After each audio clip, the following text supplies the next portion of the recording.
engineer, Randy Roberson. And then I'd also mention Dr. Larry Ward, who also had 40 years of experience in disaster relief. Dr. Ward suggested that you have to get information on your projects and your appeal out while the news media was still interested. Again, we're affected by this issue. What other people want to portray about the needs that are out there, when they want to portray it, and then grow tired of it quickly. In the tsunami, we learned many different things. We've been involved in this arena for up to 50 years now. We've had past collaboration with Food for the Hungry, Red Cross, Salvation Army, World Vision, Samaritan's Purse, a number of governmental agencies. I'd particularly mention South Africa, Thai military, Turkish governments. There was help from the U.S. Marines and surveillance and other things at the time as well. But big organizations collaborating together and creating a gel where the resources could be mutually utilized. A means by which the media might gain perhaps better stories of what were going on, and then use that as a mechanism for, say, self-sustaining our efforts. The musts in a disaster include co-laboring or collaboration, team building for maximal effectiveness. Each organization must do what they do best. So how do you pull all that together? How do you communicate to the world out there the needs that truly exist? How can they turn around and then contribute specifically to the things that they care about? That's what we propose to build. We also propose to build a web-based communications portal with three main agendas. Number one, that care providers around the world could help those who are in need. That media, to communicate the needs, could happen while the public and while the media is still interested. And that those who are moved to respond, to contribute to an answer for the people who have the need, might be able to do so in a very specific fashion with 100% accountability and with 100% of the donations going to what they wish it to be contributed to specifically. We have been involved in mobile medical clinics. They have been in even containers, as you may have seen on our website. We have a dock-in-the-box sort of concept where we could place a shipping container any place in the world.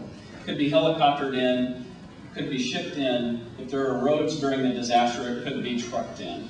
It could be placed in a situation for the immediate relief. It could be utilized as part of the rescue, but it could also be utilized with redevelopment after all the media and everyone else leaves. What we would propose is to connect the people who provide the care with the people who have the need. We would propose to have the media as an integral part of this effort, yet shape what is portrayed. It would include real-time aspects. It would allow corporations to show their contributions. It would allow those people who wish to remain quiet to do so quietly. It would also allow the people who give a contribution to know that what they gave went where it was intended. We propose to create this communications network, not by reproducing things that already exist, but by collaboration, perhaps with some of you in the room. We would propose to let other people do what they do well. There are organizations, for example, that specialize in communications. There are organizations that provide care providers. We propose to pull all those together for one goal, for one time during the disaster. Thank you for your interest. I'd be glad to answer more questions. Leaders, role models, mentors, and key stakeholders. How would the world change? This is a question that I asked myself in my first year of university when starting Taking It Global, and it's a question that we continue to ask ourselves. Jordan, our online community partnerships coordinator, and it's an honor to be with you all here today. Taking It Global is an international nonprofit organization. We're based in Toronto, Canada, and our mission is to help create a world that is more globally aware, where cultures are able to connect across divides, where all people feel a sense of social responsibility, and a desire to be more involved in their community at local, national, and international levels. Our flagship program is our online community, takingitglobal.org, and for those of you online, I invite you to check it out. And I'll invite Kirsten now to tell you about some of the rich features of our online community platform that have evolved. It launched back in 2000. Thank you, Jennifer, and thank you for the cheer as well. That was a good way to start my day, too. Anyways, Taking It Global, and I hope some of you are on our site right now, it's www.takingitglobal.org, is a custom-built, feature-rich site. And unfortunately today, with only 5 minutes, I can't talk to you about all the great tools and all the great other projects that we have on our site, but take some time and explore it. But what we choose to do is we engage people in a variety of ways, and one of the ways that we do it is for our members online to make connections with one another. So members in Kenya can connect with people in Canada and the US, and they can get together and they can talk about issues that are concerning all of them. We also encourage people to use our Guide to Action, which is a great resource, a step-by-step guide on how you can implement and be successful in making a project that you're dreaming of come true. We also have a great database of resources from organizations to professional opportunities and financial resources on our site. And for all the projects that are here today, we invite you to submit your organization to our database and let us help you promote events around the world that may increase the successfulness of your own organization. And one of the most visited parts of our sites is the Understanding the Issues section, where a variety of global issues, particularly pertaining to the Millennium Development Goals set up by the United Nations in 2000, are explained in great depth here. So that is also a great tool. And I'm going to pass you back over to Jennifer so she can give you some more information. What's been really exciting about our work is how we've been able to reach such a global audience. We have 30% of our members based in North America, 25% in Africa, 22% in Asia, and the website is currently available in 12 languages. All of those languages translated by the community. We reach over 1 million users on a regular basis, and the average length per visit is 25 minutes for guests and 34 minutes for members. There's 145,000 members, actually close to 150. We're in over 200 countries, every country in the world, and there's city pages and country pages that are dynamically generated to help provide locally relevant content. 90% is user-generated. And our budget is currently $1 million US dollars. We're really interested in being able to leverage the network to support other organizations in strengthening their social networks and to strengthen the voice of civil society in decision-making processes. We've worked with a whole range of UN agencies, and for example, at the recent International AIDS Conference, we were able to double participation among young people and ran an incredible campaign through online e-courses and organizing, preparing up for the conference in August, and now we're preparing for Mexico. To go over, but I'm just going to give you a brief overview on how we remain sustainable. We have custom-built tools, and what we do is we custom and license those tools to other organizations such as Oxfam Canada, UNAs in both Canada and the United States, UNESCO, and Journalists for Human Rights. And that's one of our most recent feats is we've just built the World Youth Congress website for 2008 in Quebec City. With the rise in popularity of social networks, Taking It Global is developing tools to help organizations engage young people, both within and beyond their existing constituencies. We recognize that people have multiple web profiles, and we also integrate other Web 2.0 strategies such as Flickr and Facebook onto our website. We are an inspiring example of hope, and we invite you to help us scale and sustain our efforts. Thank you very much. Software tool that we are in the middle of building is an upgrade to an earlier software release that 60,000 coffee farmers are using around the globe. In countries diverse such as Vietnam, Uganda, Colombia, Honduras, Guatemala, etc., to share growing and certification practices that in turn raise the income of small producers by about 15% on average. For small-scale farmers, in many areas, there is an urgent need to improve farm management and work processes. Our software has been designed with detailed input from farmers and is a great free tool for that. Many NGOs, government organizations like the Vietnamese and Dutch Ministries of Agriculture, private corporations and multi-stakeholder sustainability associations want to use and distribute Simpatica once the upgrade is released, and are actually working with us now. But we need more money to finish the job. To be specific, we need only $165,000 to complete work on the software, and then we can release the upgrade. There are more than 16 organizations handling 70% of global coffee supply that are ready to deploy this software once we release it. Plus, since it's both flexible and open source, it will also be usable for other commodities, farming operations, and sustainability projects. So, can you help this project out? I would like to touch base with as many potential funders and contacts, people who might know someone to talk to as possible, before I fly back to Vietnam on Thursday night. Thank you, and please contact me over the course of the conference if you think you can be of help. Called Giancana, and I can start saying that Giancana is a word that comes from the Quechua language, which means tool for work, and that's precisely what we're going to do. Giancana is a project created to help non-profit organizations, also based in developing countries, to adopt and benefit from social web tools in their fields of work. Without technical skills, without financial resources for infrastructure, and without English language knowledge. Just in Ecuador, there are currently more than 2,000 organizations working in different areas, helping many people. Less than 10% of them have at least online presence. And there's near zero and very low technology adoption.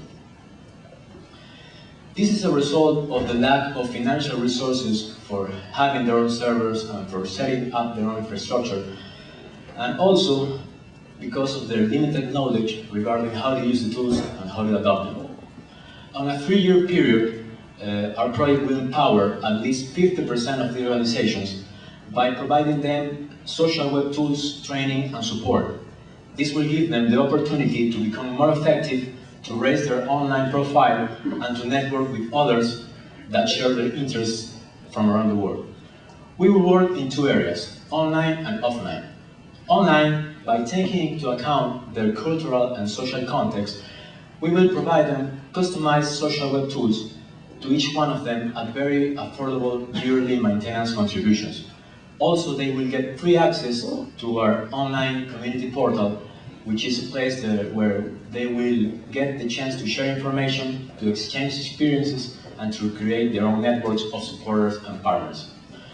Additionally, we will work offline, offering support and training courses to non-profit executives and to the people and the citizens they are working with. We will start with organizations in Ecuador, South America, and then we will expand our project to other countries and languages through partnerships or direct presence. Which are our assets? First of all, experience. We have experience with working with social web tools, with customizing them, and to make them fit to a non-profit point of view that we're based. We also have more than 10 years with experience with technology and hardware and support and web development. Relationship. We already know many of the non-profits we are working with, so we know who they are and we understand their limitations very well. Offices, we have offices in Ecuador's main cities, so that's where we have our servers. And finally, our team. We are a team of professionals that have experience working through social change, through technology for several years. Which are our needs? We require hardware to expand our capacity and to make it more stable, funding to cover part of our operational costs until reaching sustainability, and partners that share our passion for change through technology, who help us take this project to the next level. But will Giancana really make a difference? Well, to answer this, I can just say we are here. We are a non-profit foundation based in a developing country that, with the help of social web tools and with the power of online communities, got the opportunity to be here. We would like to help other organizations accomplish the same. Thank you, and I look forward to answer all your questions on the next feedback sessions. Thanks. And I am here to share with you an exciting project out of Africa. When I was a little boy, growing up in a village in Africa, I used to work on our family coffee farm. Coffee was our main source of income, but no matter how hard we worked, we could never predict our income. Sometimes a check would arrive at the end of the month, or after 2 months or 3 months. Other times, the check never came. Why? Because we were at the mercy of a bigger force, a force that we could not control. When the coffee left our farm for the processing factory, it passed through middlemen before it ended up at the National Coffee Marketing Board, which eventually sold it outside, exported it. And when payment arrived from abroad, each of the organizations and middlemen involved in the process were the first to be paid. Whatever was left was handed down to the farmers. Often, the farmer got less than 10% of the market price for their product. Today, if you travel throughout the African continent, you will hear similar stories repeated in many villages by families that produce coffee, tea, cotton, horticultural products, handcrafts, and many other products. In a continent where the majority of the population is self-employed, unfair trade practices can have devastating consequences. It doesn't have to be that way. Today, we can begin to change the playing field by taking advantage of the information technology that is gradually spreading throughout the African continent. My project proposes to create a web-based social networking business-to-business venture that would allow African producers to sell directly to overseas-based businesses. That would cut out the middlemen and give African producers fair prices for their products. African producers are organized around cooperative societies, each representing thousands of members. This means if this project succeeds, it would have a huge impact on the income of thousands of African families. There is a ready market for African products abroad, including the millions of African immigrants like me who live outside Africa and would welcome an opportunity to enable them to purchase products from their home countries. My vision is to create a web venture for each African country. It could be sustained through advertising and through a tiny transaction-based fee. A few months ago, I decided to invest some of my money and created such a website for my country, Kenya, which today has 1,600 members. They are networking and beginning to close business deals. Through that experiment, I have learned that this project can indeed be done successfully. I have also identified 4 things that I will need in order to succeed. First, I have learned that it can be very expensive when you are financing such a project from your own salary.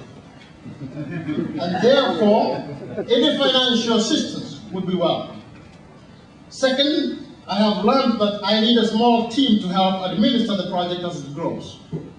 Third, I will need a volunteer web developer and designer to help tweak the site as it moves on. And finally, I will definitely need legal and fundraising support.